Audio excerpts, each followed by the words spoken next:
أحمد علي. نحن ضد هالهجمات اللي عم بتصير على شمال شرق سوريا، المناطق الآمنة اللي الشعب عايش فيها بجميع مكوناته، كرد وعرب وسريان، نحن كلياتنا عايشين بأمن وأمان. فهن يعني من خلال هالهجمات هي يعني عم يثبتوا لنا إنه هذا أكبر دليل ما بدهم إيانا نكون نحن عايشين بسلام، بدهم مناطقنا دائما يتعم فيها الفوضى ويعم فيها الخلافات. بس نحن بالرغم من كل هالشيء عم بيعملوه يعني رح نضل صامدين بإرادتنا، ورح نكون كلياتنا إيد وحدة ضد هالهجمات. وهالهجمات هي يعني هي دليل على فشلهم، ما عم بيقدروا يعملوا شيء، ونحن صامدين لآخر لحظة ورح نضل نقاوم لآخر لحظة. عبد الكريم من حي الشيخ مقصود. نحن عايشين نحن وكافة الطوائف بالشيخ مقصود، وما بنريد أي احتلال تركي يجي يستحنا ويضغط علينا ويشردنا ويشرد أولادنا. طبعا نستنكر الهجمات اللي عمال بتقوم فيها تركيا على إخواننا الكراد. نحن ما نريد هالشيء، بنتمنى السلام لكل العالم. أول شيء أنا اسمي جورج ليون.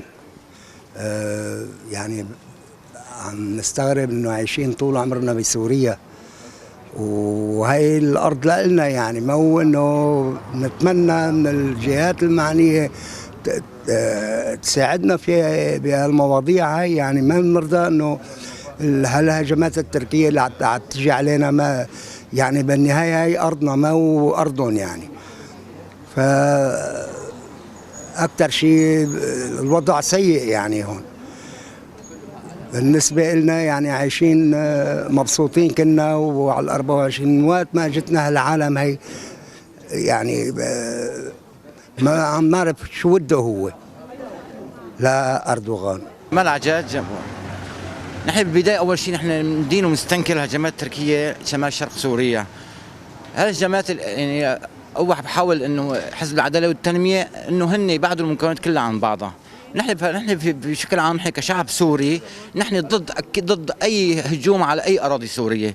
ونحن اكراد وكعرب ولادهم بشمال شرق سوريا، مو بس انه الاكراد انه هو انه ذريعه انه نحن نهاجم الاكراد، لا، هونيك بشمال شرق سوريا جميع المكونات موجودين، حتى قوات سوريا الديمقراطيه 3/4 مكون عربي. يعني هو انه ذريعه انه هن اكراد ولا هن كذا، هن ذريعه. حتى تفجير اسطنبول هو كان ذريعه لمهاجمه شمال شرق سوريا. يعني هو كان يعني ما بقولوا تفجير كان مفتعل هن بالنسبه لهم، هو تفجير ارهابي. قاموا هن اتهموا انه والله قصد انه هو شيء ذريعه انه يهاجموا شمال شرق سوريا. نحن كمكونات بكافه سوريا نحن ضد اي هجوم على اي ارض سوريه مهما كانت.